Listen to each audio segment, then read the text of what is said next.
Welcome to Here Come the Irish. I'm Michael Owens. I'm Joe Artizone. On today's podcast, we'll be interviewing Bryan Driskell, a publisher at Irish Breakdown, also a former college football player and college coach. As college baseball players, we don't know all the X's and O's, so we're going to reach out to him and try to get some answers and some of the questions we've had a lot. A lot of the same topics we'll bring up that we've been talking about for the last year, but hopefully I'm sure Bryan will have a lot more insight and knowledge that he can fill us in a little more inside scoops, since he's a lot more knowledgeable on these subjects. All right, let's give him a call.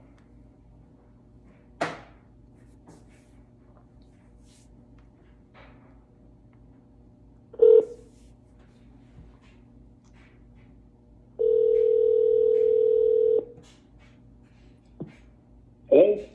Hey, what's up, Bryan? This is Michael Owens and Joe Artizone here with Here Come the Irish. How are you doing? Hey, Michael. I'm doing well. How are you?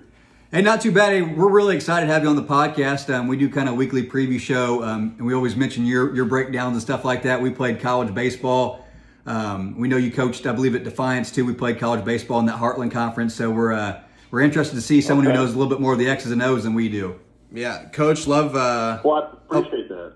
I was going to say, love following your show and been listening to your podcast pretty religiously for the last year.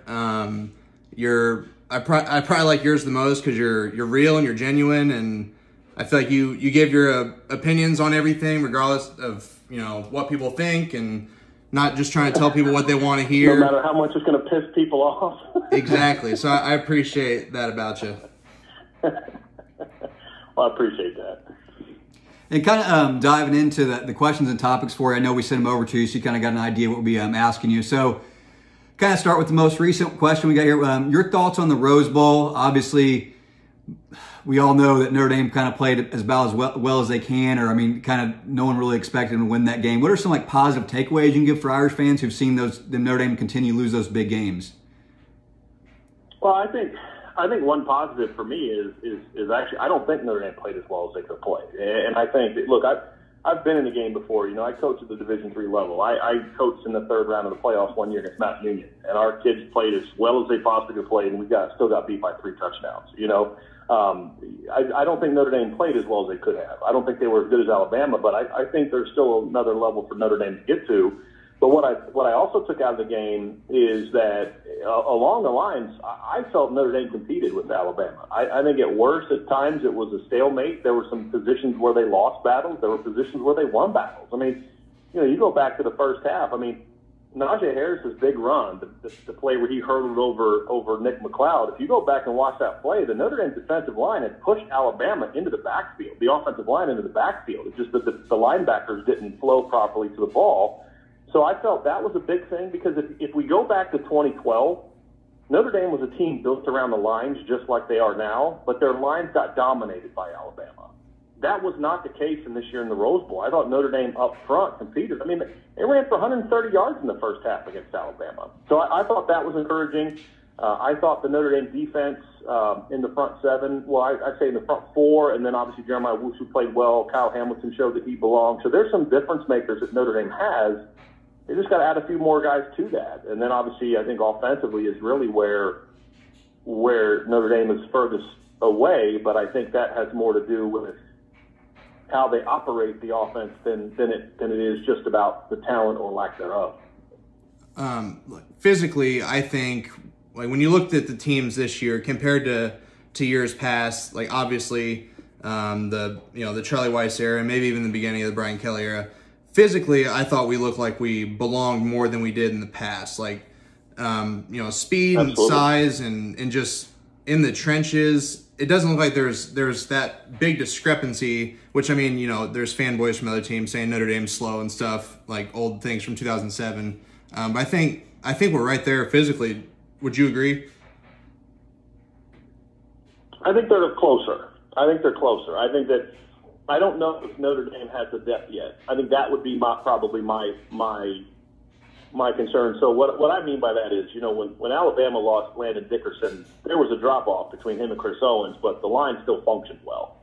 Notre Dame, when they lost Jared Patterson, took a bigger hit. They didn't play as well. And so I think that depth, and I think that's more about preparing the depth than it is necessarily not having talented depth. And I think that's something that I think Notre Dame needs to continue to work on. But I think that, I think in the trenches, I think physically, I think that Notre Dame matched up. And I think on the perimeter, Notre Dame didn't match up. I think the only place where I really felt Notre Dame didn't match up in this game is on the far perimeter. The cornerbacks and then at receiver opposite, Javon McKinley. I felt that not having a receiver that could stretch the field, whether it be they don't have one or they don't use the ones they have, that's a different debate. But the fact is that guy wasn't on the field, and I think that allowed Alabama to, kind of adjust their coverage to make sure Javon McKinley didn't get as many shots. And I think that they just weren't afraid of really anybody else that Notre Dame had on the perimeter. And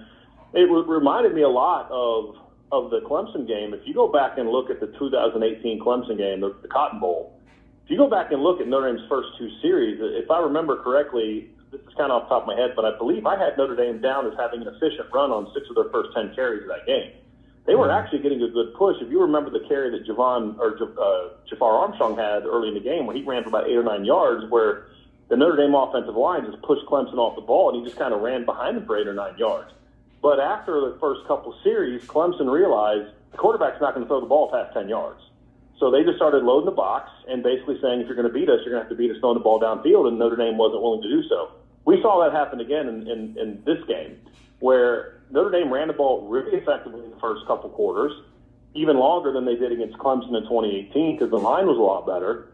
But after a while, Alabama just realized they're not going to throw the ball downfield. So, at the snap, you'd see guys, 9 guys in the box at the snap almost every time. And the fact that Notre Dame doesn't utilize RPOs, Notre Dame didn't have anything that could kind of take advantage of how aggressive Alabama was being.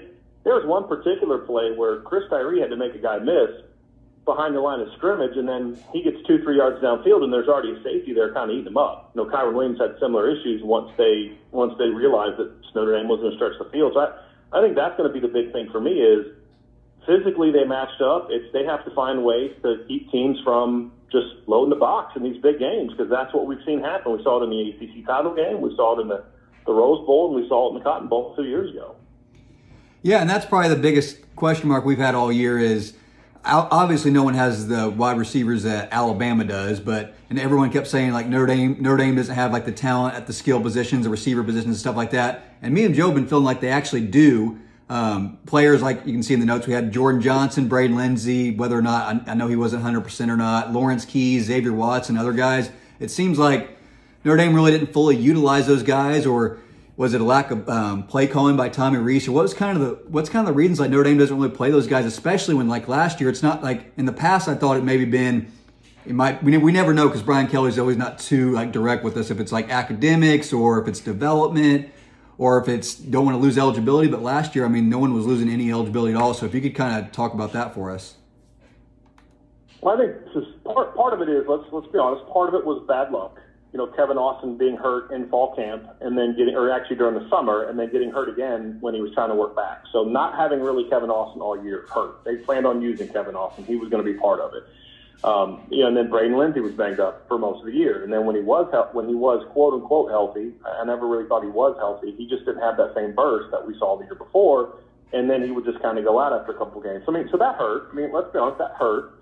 But the other part of it is I personally grow really tired of the excuses that they have to not play guys. We hear this trait, and it's just end all be all. And then you start hearing the rumblings from different reporters about how this guy's not going to class. And we heard the same thing in 2019 when Ian Book was playing poorly and there was a push for Phil Dracovic. We started hearing the same things from different reporters about, he doesn't do this and he doesn't do that and he's not this, he's not that. Well, where's that coming from, right? That's not players saying that. That's people in the Goog saying that. That's either coaches or Brian Kelly subordinates things. It frustrates me. I really get tired of those leaks coming out because you're just going to tell everyone that Jordan Johnson is this or he's not that or Xavier Watts is this and he's not that. And what was your excuse in 2017 when you thought you were going to go beat Georgia with Cameron Smith, Freddie Canteen, and Chris Fink, who played combined over 100 snaps in that game? And Miles Boykin, Chase Claypool, and Cole Kmet combined for 12 snaps in that game. So this isn't a new thing, right? We've kind of been down this road before. The only time we've really seen Notre Dame play younger receivers is when they had no choice. You look at 2016. I mean, other than Torrey Hunter, all their receivers were freshmen and sophomores. Kevin Stepperson didn't really play much in the opener until Torrey Hunter got hurt. And Torrey Hunter got hurt. You know, he had that hit in the end zone against Texas. He goes out. Kevin Stepperson steps in the next 2 weeks and plays really well. Well, now he's going to be part of the rotation because he got his opportunity. And then he went out and made the most of it. So this has kind of been a mantra of Brian Kelly's for a while. And the reason why we see that at receiver and quarterback more than any other position is Notre Dame has a very complex passing attack. The receivers have to know a lot more of the route tree than you'll see at other schools. I remember doing a comparison in 2015 when Will Fuller and Corey Coleman were coming out. Remember, Corey Coleman played at Baylor. Will Fuller played, obviously, at Notre Dame. And I think, again, this is kind of trying to draw it off the top of my head. I think I counted that Will Fuller ran like 26 different routes. And, you know, it could be different types of routes. And I think I had Corey Coleman down at like 7 or 8, you know. Well, when you only have to run 7 or 8 routes, you're going to be a lot more efficient and effective in those routes. You're going to be a lot more confident in your assignments, and you're going to be able to play faster. Well, what Notre Dame does is they ask their receivers to have this very complex understanding of the offense, and the quarterbacks have to do it. And I think that's something that hurts Ian Book because you snap the ball, your receiver could run of 3 different routes. And I'm not talking adjustments like we see from other places. So, like, I mean, even at the Division III level, the 1AA level where I coach, if I have a 10-yard outcut called or a 6-step outcut, depending how you teach it, and they're playing cover 2, we're not running an outcut into cover 2. We convert it to a corner route. You know, that's not what I'm talking about. I'm talking about how you may run an out, or you may run a post, or you may run a cross, all dependent upon the coverage. That's asking a lot of college receivers in this day and age, and it's especially asking a lot of younger receivers. And so they can't do it. So instead of adjusting and adapting and saying, hey, here's what they do well, like we see Clark Lee do on defense, hey, Kyle Hamilton didn't know it all as a freshman in 2019, so we put him in positions as coaches. This is what they're doing to say, well, this is what he does well. Let's use him in those areas. This is what Isaiah Foskey does well as a sophomore. Let's only ask him to thrive in those areas. Notre Dame doesn't do that nearly as much, especially at wide receiver and quarterback. And let's look at this too. It's not a coincidence that for most of Brian Kelly's tenure, his best seasons came when you had a quarterback in his first year as a starter. And then if you look at those guys, so you had Everett Golson in 2012, Deshaun Kaiser and Malik Zaire in 2015. 2017, Brandon Wimbush was a first-year starter. And then 2018, yet Ian Book essentially was a first-year starter. And then you look at all those players, they all regressed the longer that they were at Notre Dame. If you look at Ian Book, for example, in 2018, he threw for 290 yards per game. He was over 300 in the regular season. He had a quarterback rating of over 150. It was 153.96. Then you fast forward to this year, and his quarterback rating was 144.25, and it went down every single year. Completed 70% of his passes in 2018.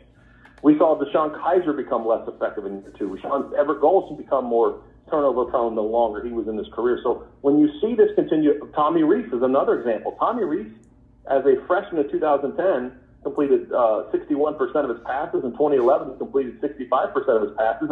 As a senior in 2013, he completed 54% of his passes. Why do we see that regression time and time and time again? That's something that's happening. It's not just Ian Book. So I think that really, and I kind of did a really long answer to get back to what we're talking about the Alabama game and the young players, but that's why those guys aren't playing. It's not just about Jordan Johnson and his traits. That's the excuse this time. But this is something we've been seeing for much of Brian Kelly's tenure, guys, and that's why I'll end it with this. I did some research, and I put the stat out after the game. And if you look at it, was Will Fuller, Miles Boykin, Chase Claypool, Equanimous St. Brown, Javon McKinley, DeVaris Daniels, Kevin Austin, Braden Lindsey, Lawrence Keys, Jordan Johnson. I think that's 10 players. They had 16 combined catches as freshmen. Oh, my gosh. That's a lot of good football players in there. That's criminal. Well, that kind of answers our next question, too, because we're not huge X's and O's guys like you are. But a lot of times we're thinking that it's not like other positions where if you put someone in, like an offensive lineman or something where you're going to get completely burnt, you know, if they miss an assignment. And that's what we're thinking, you know, when you're down 24-3 and it's like, okay, we're losing this boat race. I mean, we can't move the ball. What's the harm? And putting in a Jordan Johnson or a Right. Lawrence Keys. Right. That kind of explains that. And I think there are positions where you wouldn't do that. I mean, like you said, you don't want to put a freshman left tackle in the game who's not ready to protect your third-year starting quarterback. You know what I mean? So you don't necessarily want to put a quarterback in who's not ready. But there are things with a receiver that you can limit what you ask them to do in a way that allows you to better prepare them to be able to play 10, 15, 20 snaps a game. And the thing is, too, if we're just kind of like fans just watching it at a distance, how come we're able to see this? And like it seems like the whole Brian Kelly era, he's been like kind of in this set mindset. Why do you think he's ever going to change, or why do you think? I mean, if we can realize this, how have they not been able to see that or make changes? You know, that's a great question. I'll tell you why I think it is. And this is not a knock on Brian Kelly, because I was the same way. When you have a certain level of success, and Brian Kelly has had a lot of success. You know, and I started really following Brian Kelly when I got into coaching back in 2001.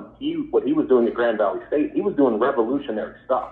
I mean, if their starting quarterback doesn't get hurt in 2001, I firmly believe that Brian Kelly would have won 3 straight national championships at Grand Valley State, because they lost in the championship game in 2001 because Kurt Ames got hurt in the second or third round of the playoffs that year. I mean, they were scoring 50-plus points a game back then.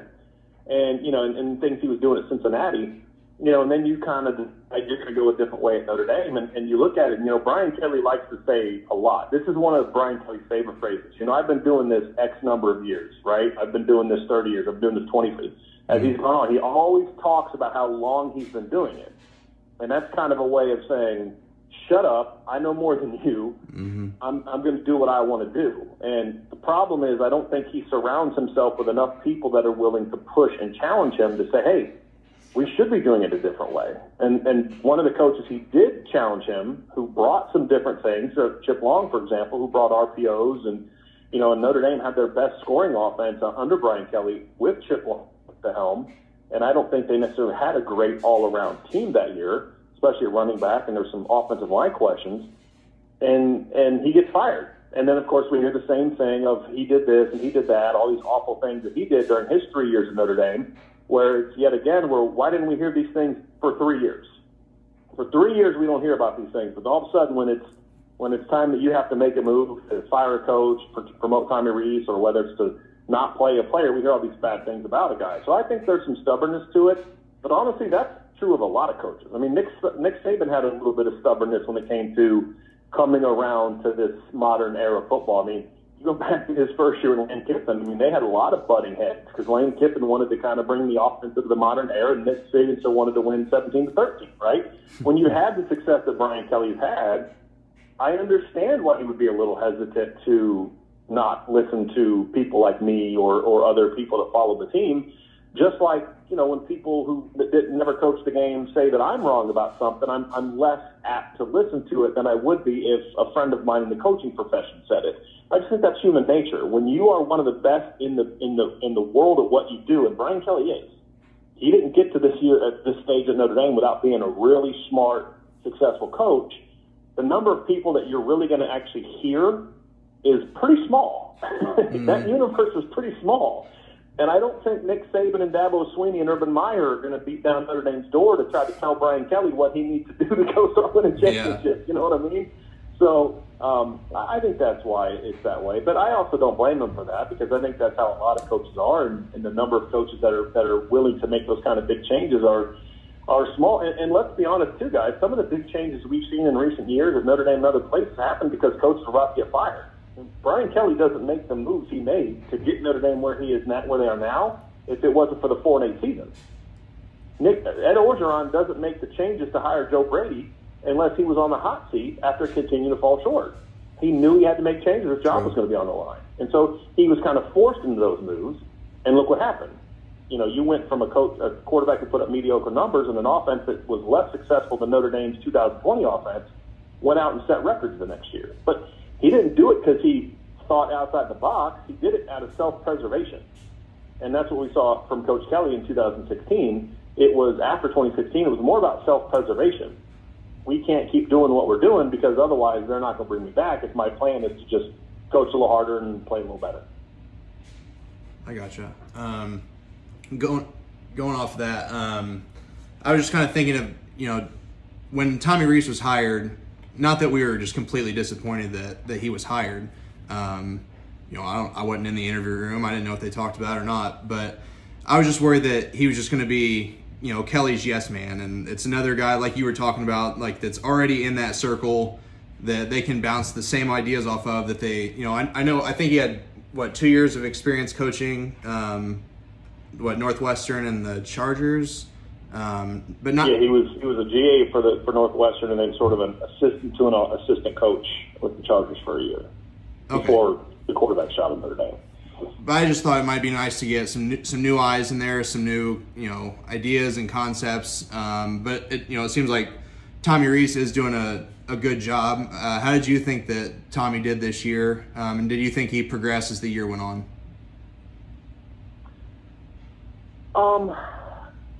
A little bit, but I don't think I think the hesitancy behind my answer isn't necessarily about Tommy Rees. It's more about I think that he was handcuffed by what the head coach wanted to do. I think that Brian Kelly was dead set on running a ball control, slow the game down, let our defense and our run game win games kind of thing. And I think that kind of limited some of the things that otherwise I would imagine a young coach like Tommy Rees would want to do. Did he get better? Yeah, I thought he called it. I thought his best game of the year was Boston College. I thought that was, and what I liked about that game is there was aggressiveness. There was, using different personnel. Putting Kyron Williams in the slot and having him isolate against linebackers and receivers or safeties in the pass game. I thought there was some wrinkles to the run game. One of the better runs that Chris Tyree had in that game was a play that we saw Chip Long run against USC back in 2018, which was. BC was being very aggressive playing downhill. So when the Notre Dame linemen would start to pull, BC would very aggressively attack downhill. Well, USC was doing that in 2018. So what they did was they showed like the buck sweep action, which is the guards dropping in both guards kind of pulling to the right, and then they would put Chris Tyree on a sweep to the left away from that. So the defense is committing to the offense's right, and you've got this fast guy going to the left. They did that against USC in 2018, and that was the 50-yard run that Dexter Williams had, if you remember that. Mm-hmm. So it was a creative play we hadn't really seen from them. I thought that he had a lot of answers in that game, and I liked what I saw from him, and that kind of told me, like, okay, he's got it in him.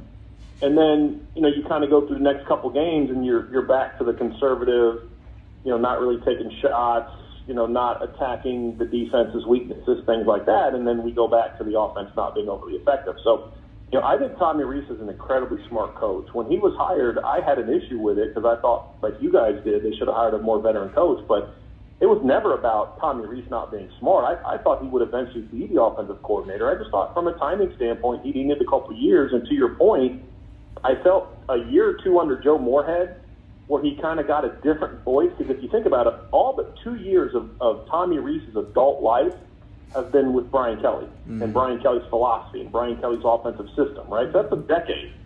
And so I just felt like, having an influence like a Joe Moorhead would have been really good for him. He didn't get that, and so now he has to do this. But my hope is that Coach Kelly will take some of the handcuffs off a little bit and let Coach Rees get the offense into the modern era and start utilizing the talent you have at the receiver position, at the tight end position, at the running back position, and allow this offense to take off. Because it can be done. We've seen it. We saw LSU do it. We've seen a lot of teams make those changes, and their offense takes off. Now it's time for Notre Dame to do it because there are a lot of really good pieces in place. And, most of this has been kind of negative so far from me, but part of that is the excitement of if they make the changes, this team is really close. And that's the exciting part of following this team and breaking them down on a daily basis. Yeah, and kind of building off what you said, too, I rather have, obviously Tom Rees is already the offensive coordinator, but I'd rather him had prove himself at maybe another school. Like a lot of coaches prove that their offense is innovative at other schools before they get the big jobs. I'd rather he would have proved himself at like a smaller school before he came to Notre Dame. And also kind of feel like there might be a little bit of Brian Van Gorder kind of effect in there, too, like as far as Kelly was really close to him, and it took absolutely the worst season possible for Brian Kelly to let go of Brian Van Gorder. I'm not sure if Brian Kelly is one of those guys who's obviously sounds like he's super loyal, and if it was your buddy, you'd be afraid you wouldn't want to fire him unless it's absolutely necessary. And then also, I think, like you said, Tommy Rees, I think he's a really smart quarterback just from like looking at a distance, especially watching his college career. Like he wasn't really mobile. The fact that a lot of the passes and stuff he made just shows how smart he was. But then again, a lot of the stuff he's learned has been all under Brian Kelly, so it's not really new stuff. It's all the same stuff Brian Kelly is. And then you got Alabama, who gets the best and brightest offensive coordinator every couple of years, and they get a new head coaching job somewhere. Obviously, Steve Sarkisian had like the best talent at Alabama, so it was easy for making him look good. But still, watching that national championship game, some of the plays he called from just like looking at a distance, I mean, it looked like he was doing more than just letting the players win. And then before I let you kind of talk again, so coming back to like Notre Dame relying on the running game, it's like Brian Kelly was kind of complacent. I wouldn't say complacent, but I mean, getting 10 wins is pretty great where we're at now, consistently getting 10 wins a season. But like he knew he could win with the defense and run game, so they didn't really explore the passing attack. But then again, I would watch like Clemson play like Wake Forest, and they put up like 80 points, and they would use every play. And I always like looking at the games too. I'm like, oh, Notre Dame's just saving all their best plays for the big games, and when the big games roll around, they don't have any different plays than they had the rest of the year, it seems like. That's something that you hear people talk about, like on Twitter and stuff like that. That's not how football works. You know, I mean, the only time that you ever do that is if you're playing like an FBS school in the opener. You know, teams don't save plays to hold for, 5 weeks down the road. That's why they're always kind of disappointed when they get to those big games and it's like, oh, we didn't see those new plays we thought they were holding back, because they're not. This is who they are, and yeah, it's a little frustrating. But I think the thing too about Coach Rees is he's been around the game his whole life. I mean, his dad was a scout. His dad was a recruiting coordinator back in the day, I believe under Terry Donahue at UCLA. He was a scout, I believe, the Tampa Bay Buccaneers for a while. So I mean, he's been around football his whole life. I think he has a great acumen for it. I think he's a very smart coach. I just feel like he needs to kind of be allowed to, if I was Brian Kelly, I sit down with him, I sit down with Lance Taylor, I sit down with Jeff Quinn, and I say, look, here's the teams that are scoring at the way that you need to score. Because let's be real about something, okay? This is kind of part of the say, why am I so, people ask me, why are you so adamant that the offense has to change? And I say, because I look at college football and I see that this is what you have to do, right? I mean, look at what we've seen in this college football playoff. The teams that have won the championship have scored, I think, 42. Ohio State, I believe, scored 42 or 49. Alabama scored 45 in 2015. Clemson scored 35. 2016, 2017, Alabama only scored 26. That was an overtime. That was two SEC teams. 2018, the winner scored 44. 2019, the winner scored 42. And in 2020, the winner scored 54. And the semifinal games aren't a whole lot different. If you want to win, you have to be able to score. Defense is not going to win you championships anymore. Defense will get you, I like to say this a lot, defense nowadays will get you to the dance. But if you want to take home the victory at the end of the deal, you've got to be able to score, right? And we've even seen that with Clemson, as good as they've been on defense. They gave up 45 points the first time they made it to the championship game. They gave up 31 the next time they made it to the championship game. They gave up 42 in the championship game in 2019, and they gave up, what was it, I think in the 40s or 50s against Ohio State this year. As good as Clemson has been on defense, they're still giving up points in the playoffs. And so you have to be able to score, and you have to be able to get to that point. And I think that Tommy Rees can do that, and I would like to see Coach Kelly say, look at those teams. What are some things that they're doing, not schematically, but more philosophically? What are things they're doing that we can adapt at Notre Dame that fit who we are? So a lot of people say, well, you got to put a lot of receivers on the field. Go back and watch the championship game from Alabama. Go watch the ACC title game, the SEC title game. Alabama's in a two tight end set a lot in those games. And people talk about, well, Alabama scored this amount of points because they had all these five-star players. They had one five-star guy in their skill lineup. That was Najee Harris. Devontae Smith was the number 60-something player in the country coming out of high school on the composite list. Mac Jones was a 3-star. Slade Bolden was a 3-star. John Mechie was ranked like 275. He was ranked lower than Avery Davis coming out of high school. They were great because they developed the talent that they have, but they also were scheming the heck out of people.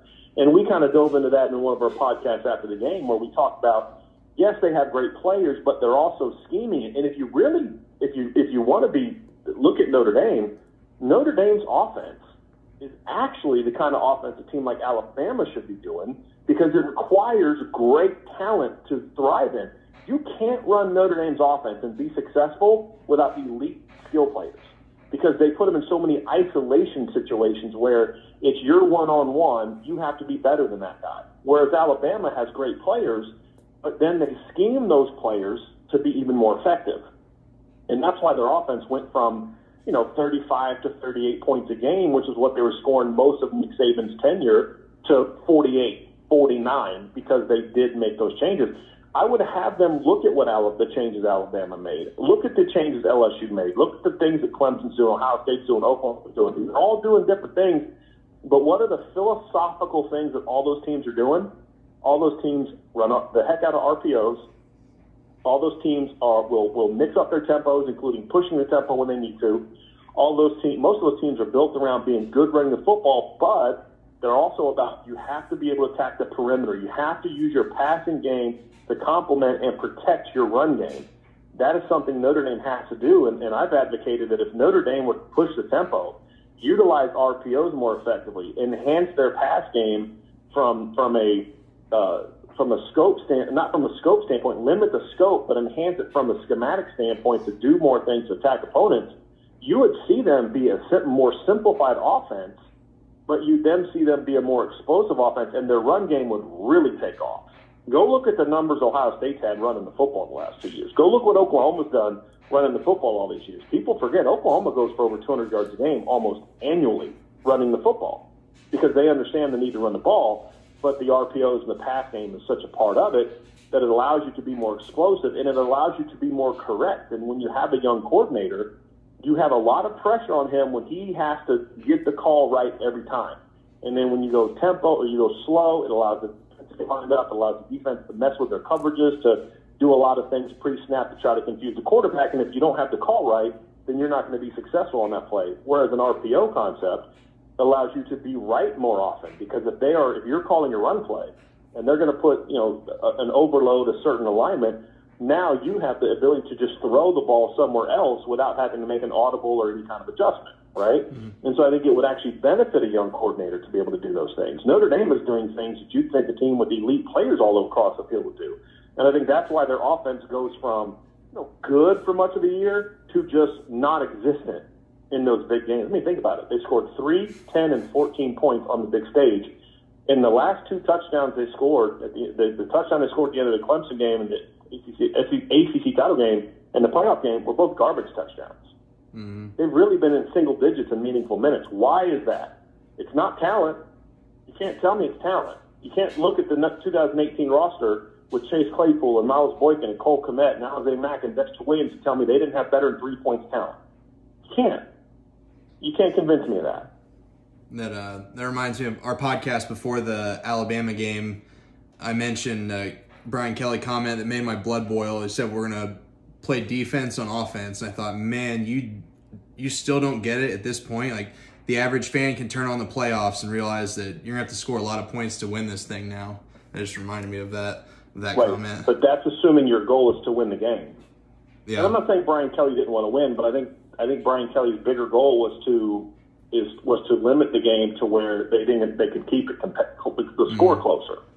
That was his objective, and that doesn't work. I mean, we saw that. It doesn't work. You're not going to go 12 plays for scores every time you have the ball against a team like Alabama. You're just not. Mm-hmm. And you're not going to do it against Clemson either. And people point to, well, what about the Clemson game that they won on November 7th? Okay, even if you take away, let's not even talk about the fact their 2 best defensive players who wrecked Notre Dame in the ACC title game didn't play. Let's not forget the fact that Notre Dame scored on their second play in regulation and their last play in regulation. They scored 0 touchdowns in the entire 58 minutes in between. 10 of their points came off of a defensive touchdown and a field goal in which the defense got in the ball so deep that the offense lost 3 yards and they still got points. So the offense didn't exactly wreck Clemson either. It was a game that Ian Book made the plays he needed to make at the end, which was great. But that was more about the defense coming up with basically the defense creating 10 points. If the defense doesn't create 10 points, they don't win that game either, right? They didn't win that game because of their offense. So, yeah, to your point, it is frustrating because, like you said, you see if Nick Saban, who literally – Brian Kelly's been chasing Nick Saban and what Nick Saban did to him in 2012 since then. He's been trying to replicate that. The problem is Nick Saban doesn't even do that anymore. You know what I mean? So you have to realize if your goal is to truly win a championship, you have to be able to look at it and say, the recipe for success for Brian Kelly is not doing what he's doing now. It's going back to being the guy that he was that got him the job in the first place. Just a few more offensive questions. I know everybody likes to talk about the offense. A thing that I noticed when Clemson came to South Bend the first time is when they weren't really running the ball at all, and they did a good job of getting the ball to Etienne in other ways through the pass game. It seems like Notre Dame didn't really do that all this year until, I think, from my point of view, Tom Reese did a pretty good job of that in the Rose Bowl game. I think Kyron Williams had a lot of catches, and Chris Tyree might have had 3 or 4. But can you talk about why they failed to kind of use the running back? Because I feel like all these years when I watch Tom Brady and stuff in the playoffs, half his passes are just dumping it down to the running back and let them go get the yards. I feel like Notre Dame didn't really utilize that most of the season. Just Kyron Williams and Chris Tyree are so talented, except just passing it to them more and getting more in space that way. What do you think about that?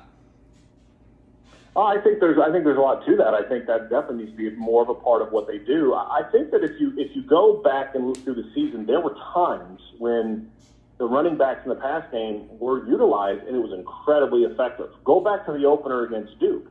I believe Jafar Armstrong had a screen pass that went for a big game, and then Kyron Williams caught a screen that went for 65 yards. They had a similar play against South Florida that was effective. Against Pitt, we saw Kyron Williams caught multiple passes in that game. Boston College, we saw him get some isolations in that game, and I thought they really utilized him effectively. So there were times when they did it. The problem with doing it the way that Notre Dame runs their offense, it's a little harder to do it because it's an old school offense in a lot of ways. And what I mean by that is it's built on downfield routes that require, max protections, longer holding the ball longer. I looked at something on Pro Football Focus, and Notre Dame's average time for drop was over 3 seconds before Ian Book released the ball, where you're looking Alabama, it's 2.5 seconds. Ohio State, Clemson, it's 2.5 seconds. You're holding the ball a lot longer. Notre Dame does a lot more 6- and 7-man protections, which are deeper throws. It's a lot harder to leak out of the backfield as a running back when you are having to protect bigger drops and more downfield throws and less timing. Notre Dame isn't really a timing offense. You don't see Ian Book get to his drop, gather, and throw the ball on time a whole lot. It's read, then throw. And it's harder to have your back out in releases when you're doing that. And so that I think, if you're going to run the offense that they run, it's just a little harder to do that. And I think that they also, again, that comes back to the lack of creativity that they have, which I actually felt was a strength of the offense in 2012 with Chuck Martin as the offensive coordinator. They did a lot of interesting things that year with Theo Riddick out of the backfield, for example, that I felt they could have implemented this year. More wheel routes, more angle routes, more lining him up in the slot. Because when they did those things, it was highly effective. So hopefully they'll do more of that this year. And I think another part of it too, guys, is I don't think they anticipated Kyron Williams having the breakout that he had, because we have to give him a break in one area. We didn't have a spring to see the certain players emerge. We didn't get a chance to see in the spring whether Xavier Watts could get, what he could do in 15 practices, what Kyron Williams is going to be able to do. Maybe we would have seen Kyron Williams have a breakout in the spring, which then when we got to the fall, they would have been more ready to rely on him. He had to win the job in the fall. I think he would have won the job in the spring, and now it's more about building the offense around him. So I don't think last May, June, and July the coaching staff was saying, how do we build the offense around Kyron Williams? Because he wasn't necessarily locked in to be the starting running back, right? Mm-hmm. And I think the lack of the spring hurt that a little bit, especially with the first-year coordinator. So that is something that I try to keep in mind when I'm being critical of what they do.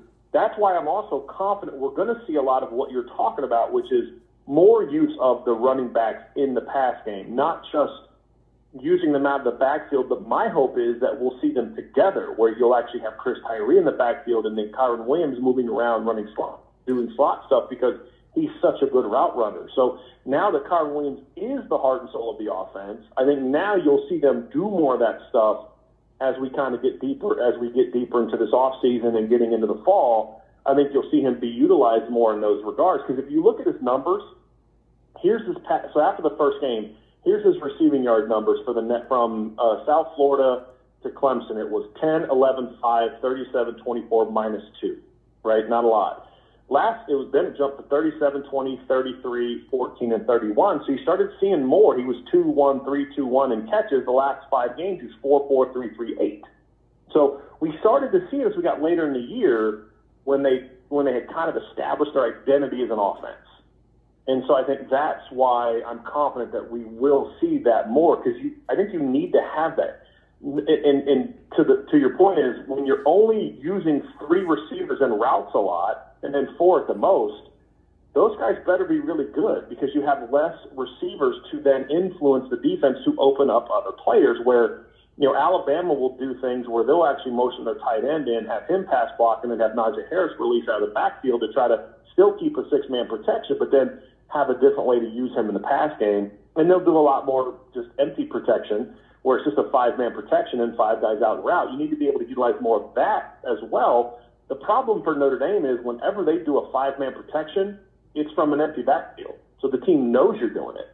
I want to see them do more of that out of their base alignments, where maybe a team is stacked up in the box and then you use a free release, and maybe they have a blitz call, but they've only got 4 guys covering 5. You knock off that swing route or that quick wheel or that quick cross, and all of a sudden you got a guy catching the ball in space. Those are those schematic things that I think they need to improve upon to take advantage of the fact that teams key so much on their run game. If they're willing to do that more and be more creative in those ways, I think we could see this offense certainly take off, especially if they're willing to get the RPOs as part of the offense, which is something they absolutely have to bring back to the offense.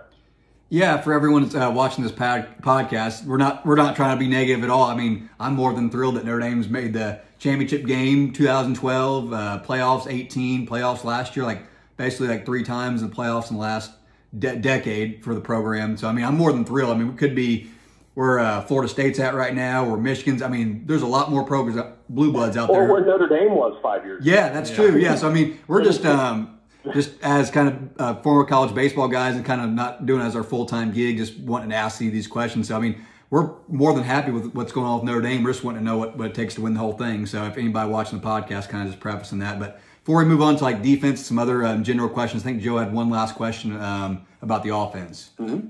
I just want to know if we're going to have a quarterback competition going into next year. Obviously, Jack Cohn transferred in. And, hearing a lot of great things. Everyone's excited about Tyler Buckner and hearing some really good things about Drew Pine as well. My thoughts, as a fan, I mean, if a guy is transferring in, he's not coming in to sit the bench. So I figure that Cohn's probably going to be the guy next year. I just want to get your thoughts on what that development's like. So I'm actually a lot higher on Jack Cohn than a lot of people that I talk to. I don't know what other analysts, I don't read the work of other people. I don't have time for that, and I kind of like to not do that. So that way I know that every idea I have is sort of, at least it's a fresh idea. I like Jack Cohn quite a bit. I think that Jack Cohn's numbers in a lot of ways are more reflective on the system he played in than his inability to be effective. If you actually look at his numbers and compare them to a lot of quarterbacks that Wisconsin's had in recent years, the only other quarterback that really put up the numbers that he did and had the success he did was the last time we saw anything close. It was Russell Wilson, the only quarterback the best of. We talked about how good Graham Mertz was this year. Graham Mertz was at 61% completion and 6.4 yards per attempt. Alex Hornibrook was 59% completion, 62% completion, 58.6 in his 3 years. Joel Stave was 60.8, 53.8, 61.9 in his 3 years, actually 58.4. Then you go back to Russell Wilson, who was a 72.8. Well, Jack Cohn was 69.6. He averaged 8 yards pass attempt with a mediocre group of receivers, if we're honest about it. And so, their second leading receiver in 2019 was a tight end that most people probably have never heard of, and their number 3 receiver was Garrett Groshek, who was a running back.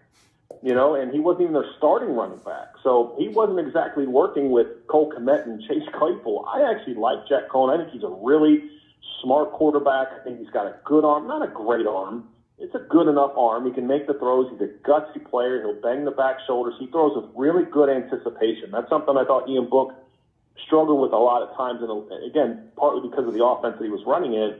But I think Jack Coan, if they open up the offense the way that I want them to open up the offense, I think Jack Coan could be really effective in this offense.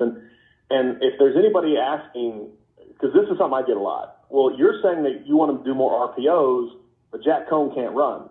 The R in RPO stands for run, but it's not a quarterback run. It's literally a handoff, and the quarterback either pulls it and throws it or he hands it off. It's not a read zone. That's a different system. That's a different concept. So he would certainly be able to execute the RPO effectively, and he's an accurate quarterback. So if he is healthy, and that's the big question because he did hurt his foot last year in fall camp, I like Jack Coan. I like the pickup of Jack Coan.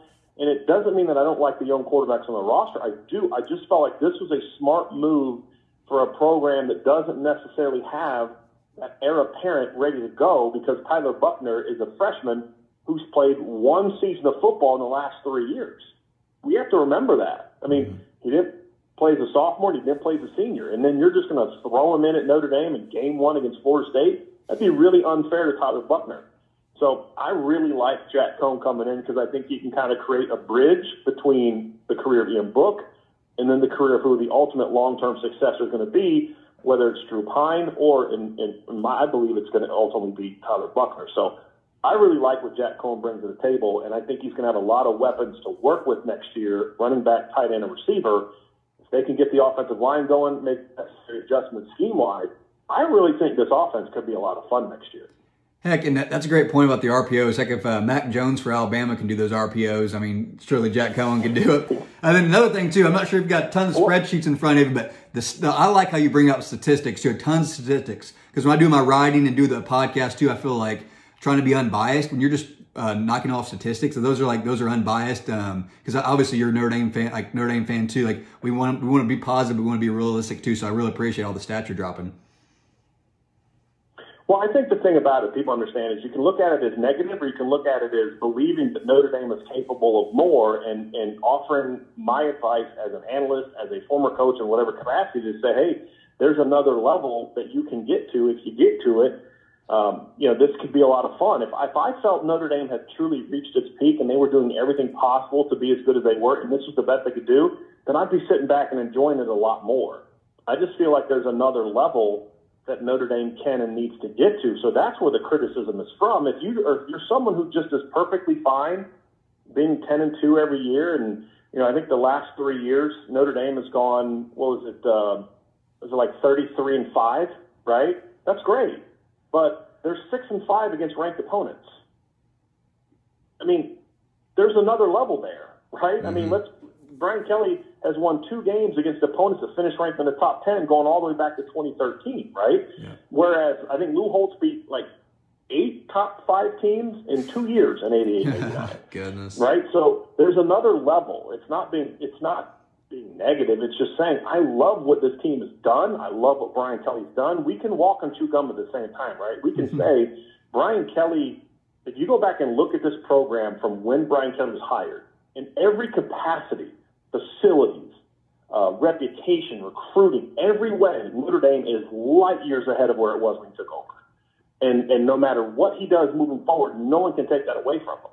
My thing is, though, I think there's another level he's capable of that hopefully he can be pushed towards because he hasn't always been willing to do that. Let's be honest. If 4-8 doesn't happen in 2016, he doesn't fire Brian Van Gorder, he doesn't hire Mike Elko, which means he doesn't hire Clark Lee, which means he doesn't hire Chip Long, and are we going to have what we had the last 4 years? I don't. So hopefully what happened against Alabama and Clemson in the season is the final thing he needs to say, you know what, it's time. It's time to make this move. It's time to open it up because I'm excited about what this team could do if he's willing to do that because he's done so many other great things to build the foundation. They're just that last final piece of stubbornness away from really taking that next step. So you can call it negativity if you want, but for me it's about I believe this program is capable of getting over that final hump that Brian Kelly has brought them to. He brought them here. Charlie Weiss didn't, Ty Willingham didn't, the Bob Davie didn't. Brian Kelly did that. But I think there's more, and that to me, always be the standard that a Notre Dame coach is held to. Speaking of taking it up to another level, I know we've harped on the offense a lot, and the defense has been phenomenal the last few years. I mean, it's come a long way. It's deeper. It seems they have more speed. Obviously, the coaching has been phenomenal. But we're really excited about Marcus Freeman coming in. I know you've said a lot of great things about him, and appreciated his interviews with him. Sounds like a great coach, a great man, a great recruiter. Just what's your thoughts on Marcus Freeman coming in? And is there another level yet that the defense can reach as well? I think this was an absolute home run hire for Brian Kelly. I thought this offseason, to me, is going to make or break Brian Kelly's tenure, whether that means he takes the next step or they start to kind of fade back. And there were two things that have to happen. One, we talked about the offense. The other was he had to make a move that was going to allow this defense to not just continue what they've done, but take that next step. And the reason I think it's capable of, it's not a knock on Clark Lee. Let's remember what Clark Lee and Mike Elko inherited. It was the worst 3-year stretch of defense in Notre Dame history. Horrible. That's what they inherited in 2017. And now we've seen it grow to where it's a legitimate top 10 defense every year. And I contend that Notre Dame's defense has given them a chance to win both playoff games, or at least be competitive in both playoff games. But when you look at the kind of points that those teams are scoring against everybody else, go look what Clemson did to Alabama 2 weeks after they scored 30 against Notre Dame, and they wouldn't have scored 30 if Julian Love doesn't get hurt. You know what I mean? So I love what they've done. I think what Marcus Freeman can do is he is a guy that is capable of taking that next step, and there were only a couple out there. And for Brian Kelly not only to get him, but to get him the way that they did, which was we made the offer, it wasn't good enough. He could have said, well, we're Notre Dame, we're going to go find someone who wants to be here. No, he went back to the people that he needed to go back to and said, hey, look, we got to up this. We got to do whatever we got to do to get Marcus Freeman here. And the fact that he did that tells me that Brian Kelly believes that there's another level this program can get to, which is kind of where a lot of my offseason cautious optimism comes from. That was a huge hire. So not just getting him, but the way they got him. The reason I think this could be a big hire is because, number one, I think that Marcus Freeman's defense is a little bit more conducive to playing on that bigger stage against those better teams. Clark Lee's defense was capable of being good at that, but their defense had some struggles for much of Clark Lee's tenure with mobile quarterbacks, for example. I've always given Notre Dame a hard time. Finishing off sacks is one of those things. I think they went through a stretch this year where the run defense was exceptional, but then they kind of faltered late. I think this defense is geared more towards schematically towards being even better against the run. So I think it adds some elements. It's a little bit more disruptive, so whereas Clark Lee was so brilliant at knowing what the teams are going to do and making sure his players were in position to be able to go make plays. It was great at that. And so you just didn't see Notre Dame make a lot of mistakes. And they had good talent, so they were able to be successful. Marcus Freeman's defense is geared more towards taking the attack a little bit more to the defense. And it's geared more towards creating more negatives, more tackles for loss, more pressures on the quarterback, which then leads to more turnovers. So I think that's that final element that Clark Lee's defense was starting to get to a little bit this year with Jeremiah Owusu-Koramoah and Kyle Hamilton. We saw more blitzes. We saw more third and second level pressures. We saw more versatility because he started getting more of those athletes on the field. So I think you could see them start to go in that direction. So he'll be able to build on that. But here's the bigger thing. As great as Clark Lee was as a coach, and I'm a huge Clark Lee fan, not just as a coach, but as a person. He's a great guy, always good to me, and I think he would have continued to build this defense. But he wasn't a great recruiter. And if you go back and look at recruiting the last couple of years, they struck out at safety last year, or 2 years in 2020. They came up short at linebacker in 2020, completely riffed at two key positions from the defense in the same recruiting class. You can't do that. They weren't quite finishing in the secondary the way they needed to. They weren't quite finishing at linebacker the way they needed to, with the exception of Prince Colley. what has Notre Dame done at linebacker the last 2 years recruiting-wise? I think Marcus Freeman can equal Clark Lee's from a coaching standpoint, but he's going to bring it to another level from a recruiting standpoint. And that's the thing that I think was so important, to be able to get a guy that's not only a great coach, because that's priority number one, but also a guy that I think is going to really flourish as a recruiter. That, to me, is going to get them that one or two guys on defense that they're not getting right now that could be sort of that game-changer kind of player. Because at the end of the day, I can scheme all I want. It's a lot easier to scheme if I got Christian Barmore at defensive tackle, right? Or if I got Patrick Surtain at cornerback, or if I've got Justin Tuck at defensive end. I mean, if you have that elite player, it makes you an even better coach. That's just facts, you know? And so I think he has the ability to do that with Mike Mickens on staff, who's a strong recruiter, with Mike Elson, who's a strong recruiter. Now you add a defensive coordinator who's also a get-after recruiter. I think that's, to me, is what's going to allow this defense to take that next jump. Yeah, Bryan, I couldn't agree more. I mean, I was pumped. Like, guys, after the Rose Bowl, we had some guys, like, leaving for NFL departures, and guys think that they're going to transfer and stuff like that, like Griffith. And then all of a sudden, Marcus Freeman comes on the scene. And I was just excited because we all know a couple years ago, like you're saying, with Elko leaving to Texas A&M, like I feel like Notre Dame lost the battle there as far as giving him the right money. It's exciting to see me that Notre Dame isn't just being complacent, and they're either matching or exceeding LSU's offer. And they obviously, Notre Dame, there's other factors that went into the decision. But I'm finally glad, too, as a fan, that Notre Dame is not just like letting the schools outbid them as far as coaches. And two, like, I think it's a long-term investment, too, for the program. Like, I mean, they've made the playoffs two of the last 3 years, and if you're having a good defensive coordinator and recruit and win more games, it helps the program make more money too. So I don't understand why they hadn't done it in the past. So if you could just talk very briefly on, like, Notre Dame win that battle over LSU.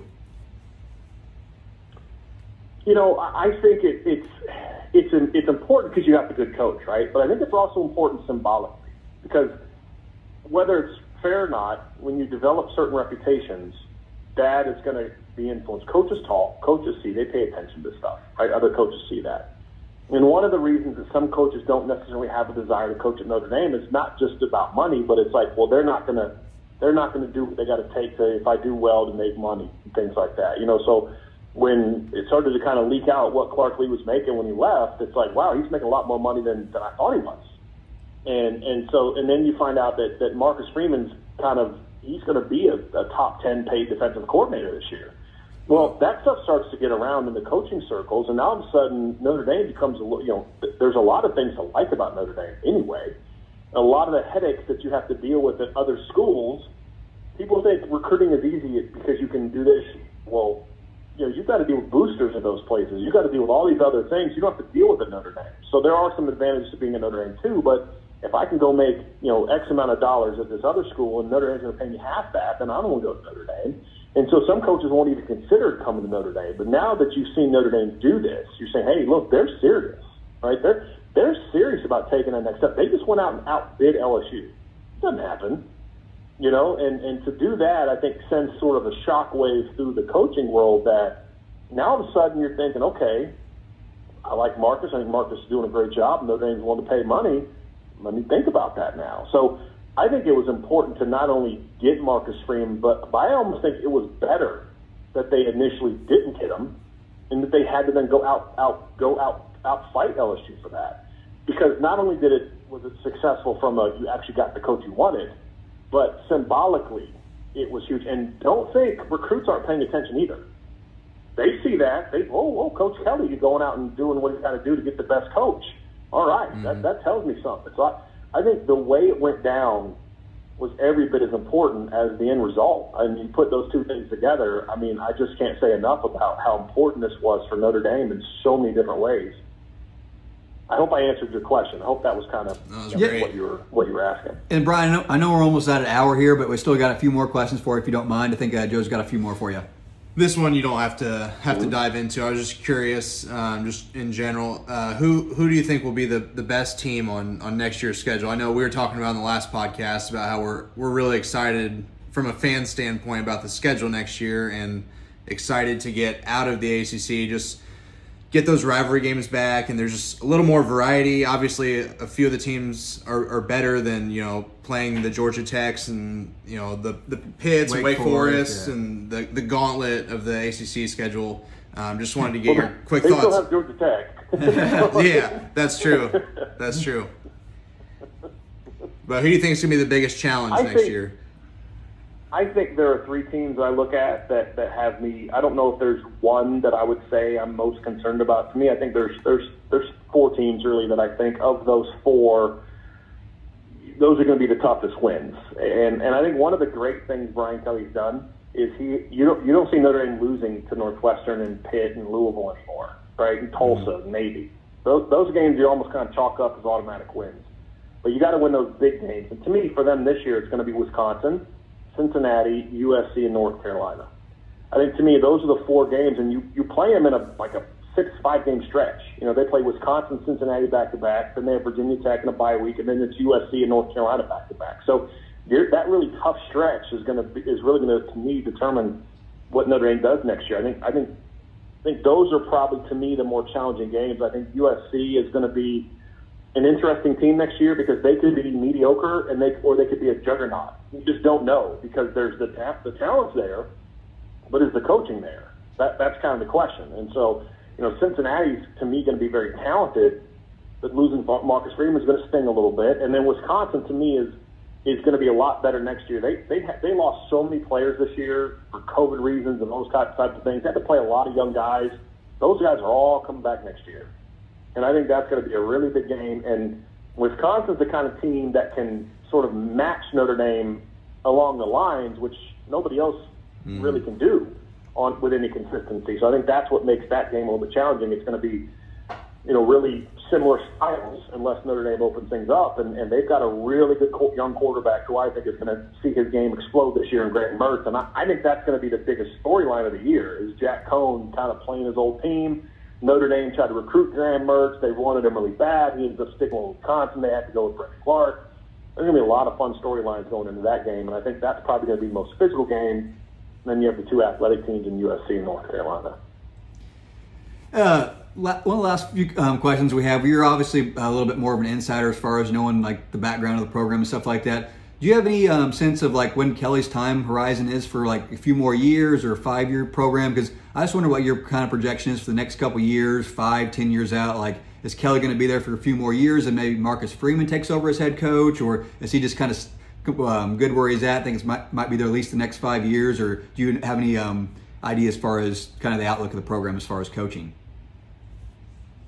Well, from what I'm understanding, Brian Kelly plans to coach out his contract, but honestly, I think how that goes is going to be determined by how these next couple seasons go. You know, I think if Notre Dame continues rolling, I think Brian Kelly's got a good thing going here. You know, I mean, you can call it complacency or whatever else, but he's got a pretty good thing going. You know, he's got coaches that are doing a good job. He's basically in a situation where a big chunk of the fan base is perfectly content going 10-2 every year and getting to the playoffs, even if they're not winning it. There's not a lot of people that are clamoring for him to win. I mean, you go back to Lou Holtz when he was getting run out of town. We haven't won a championship in 8 years. Get rid of the guy. Time's done. Well, that's gone. Notre Dame isn't like that anymore, it seems. So I think he's got a good thing going here. But if you start falling back a little bit, you know, then maybe it kind of ramps up and it doesn't become as much fun. And maybe you start thinking that a change is needed or things like that. So I mean, those things could happen, or he could have a lot of success the next year or two and want to get into a situation where, you know, I'd like to kind of be a part of sort of choosing my successor.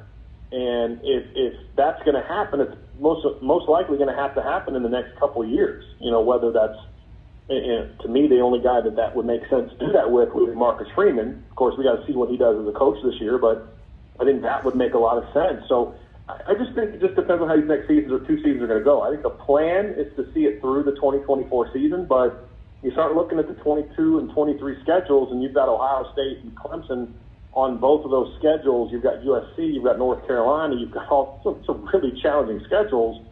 He may say, hey, it's time to let that next generation take over. I could see that too. So the answer is I don't know.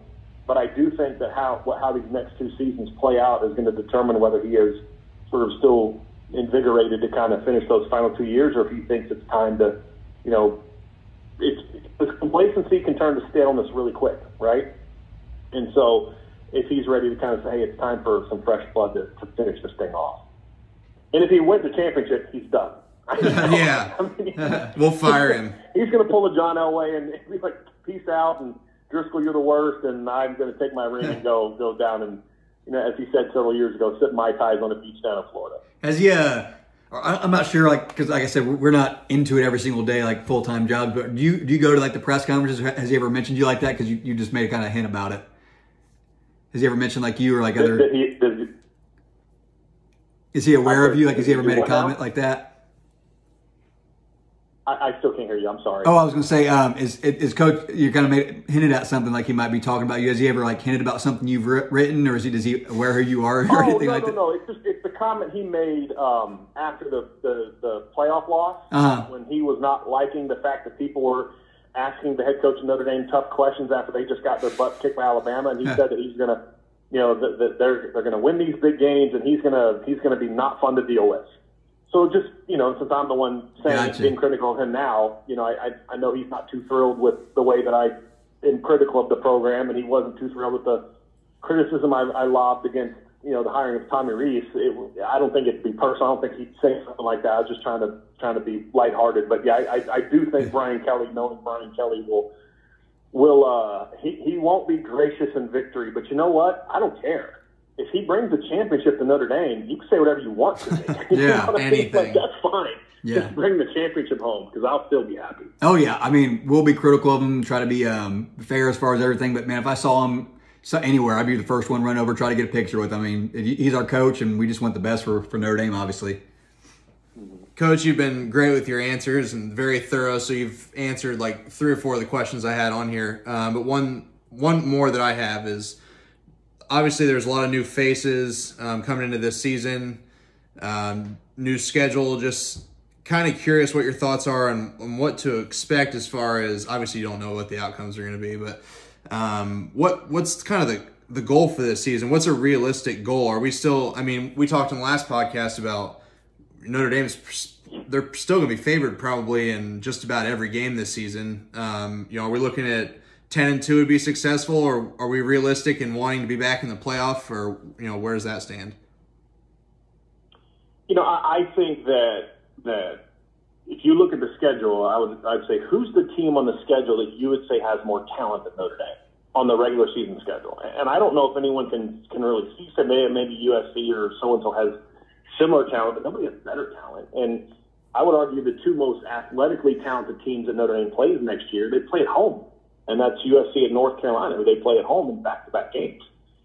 So, I think Notre Dame should be at minimum a 10-win team in the regular season, and with competitive losses, because, he is right. Winning is hard. Notre Dame's been on this great stretch where I think, if you look at 2015 and then 17 to 19, Notre Dame is like 51-0 against teams that finish unranked. That is an insane number. That is just an outstanding number. Somebody's going to eventually beat them that's not a good team. It's just going to happen. And it does happen. Alabama lost back-to-back years to Ole Miss. You know what I mean? Yeah. So it happens. Clemson lost to a 4-8 Syracuse team in 2017. So it's going to happen, but, I think that 10-2 minimum is got to be the bar. And it's got to be 10. If you're going to go 10-2, you better get into a big bowl game and win. Yeah. 11-1 to me is probably more predictive, because it's hard to go undefeated. I think Alabama, of all their championships, I think only 2 of them were undefeated teams.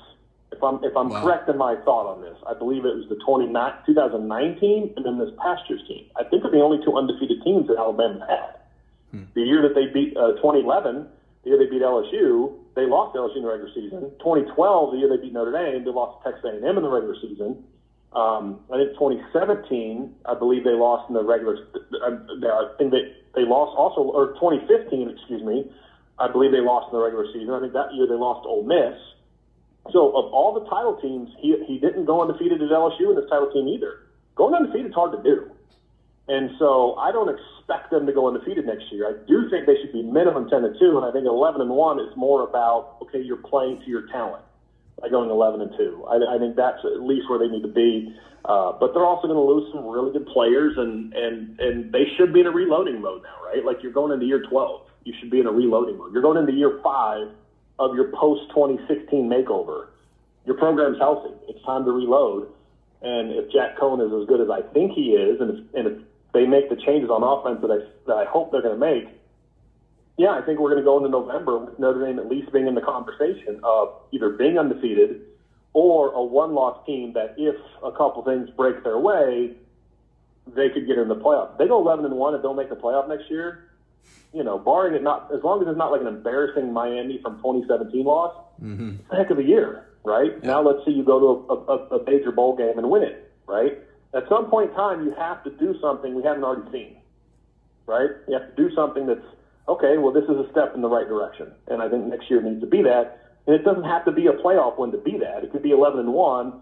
You go to the Orange Bowl and spank Georgia or beat Florida or something like that, right? Yeah. So I think those are all types of things that you can do to start showing that progress.